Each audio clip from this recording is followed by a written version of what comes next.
કિંજલને હવે કેમ છે? અને રૂપેશ કહેતો હતો કે મોહનભાઈને પણ પગમાં ફ્રેક્ચર થયું છે. હા મમ્મીજી, પપ્પાને કમસે કમ મહિનો આરામ કરવું પડે એમ છે. અને કિંજલને પણ હાથમાં વાગ્યું છે. અત્યારે તો ઇન્સ્પેક્ટર રાણા સાથે બધી વાત કરતી હતી, સ્ટેટમેન્ટ પણ આપ્યું. આ બધામાં ગણપતિ બાપ્પાની બધી જ તૈયારી મારા ભાગે આવી છે. ઓહો, શું વાત છે! એટલે ઘરે ગણપતિ આવવાના છે એમ? હા પપ્પાજી, એટલા માટે જ તમને ગણપતિ બાપ્પાના દર્શન કરવા માટેનું આમંત્રણ આપવા આવી છું. તમારે બધાએ આવવાનું જ છે. હા હા, અમે ચોક્કસ આવીશું. અને હું તો કહું છું આ રૂપેશને તારી સાથે હમણાં જ લેતી જા, એટલે એ પણ તને ગણપતિ બાપાની તૈયારી કરવામાં મદદ કરે. મારી તો ના જ નથી. ચાલો મેડમ, એટ યોર સર્વિસ. ને આ ઉત્કર્ષને પણ લેતી જા. નાના આંટી, મારે થોડું કામ છે. કામ વામ કઈ નહીં, જવાનું છે એટલે જવાનું જ છે. એ બહાને મોહનભાઈના ખબર પણ પૂછતા હોય અને સાથે સાથે મિચ્છામી દુક્કડમ પણ કરતા આવજો. સારું, ચાલો.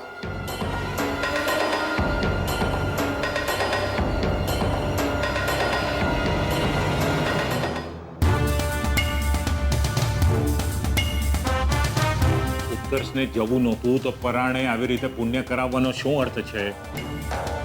તું સારી રીતે જાણે છે કે ત્યાં કિંજલ પણ હોવાની.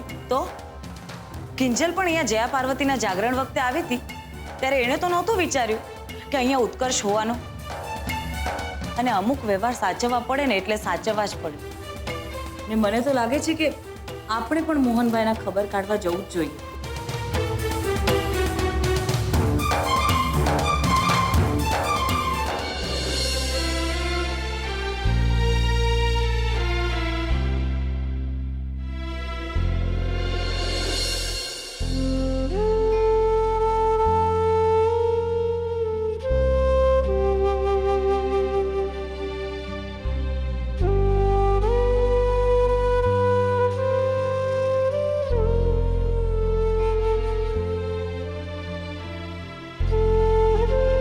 પપ્પા, પપ્પા 2-3 દિવસ થઈ ગયા, તમારા પગમાં તેલ નથી લગાવ્યું. રહેવા દે. મહિના સુધી હવે જરૂર નહીં પડે. પણ પપ્પા, આ એક પગમાં તો લગાવી જ શકાય ને? કહું ને, રહેવા દે. કમસે કમ આ વાત તો તું મારી માનીશ.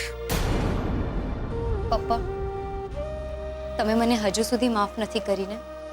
ચાલો, આટલું તો સમજાયું તને. પપ્પા, રહેવા દે. હું મારી જાતને સંભાળી લઈશ. થોડી તકલીફ થશે પણ બધું ઠીક થઈ જશે. પપ્પા, લાસ્ટ ચાન્સ આપો ને પ્લીઝ.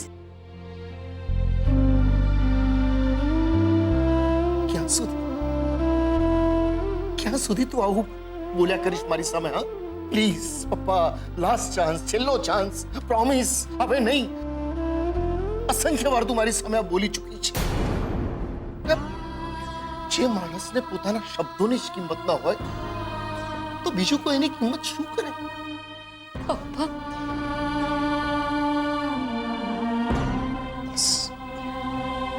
રહેવા દે, કહું ને.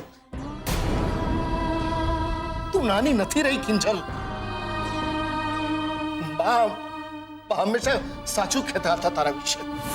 હૃદય પર પથ્થર મૂકીને કહેવું પડે છે. ક્યાં સુધી તું તારી આ મનમાની કર્યા કરીશ? હા, કહીશ મને તું? જામનગરને બદલે તાપીનગર શું કામ ગયા તમે? પપ્પા, મને થયું કે બસ હવે બહુ થયું.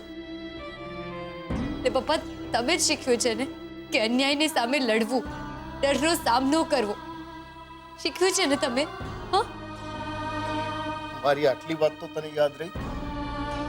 બેટા, આ દિન સુધી તને માત્ર પપ્પાની શિખામણોની પડી છે, તારા પપ્પાની નહીં.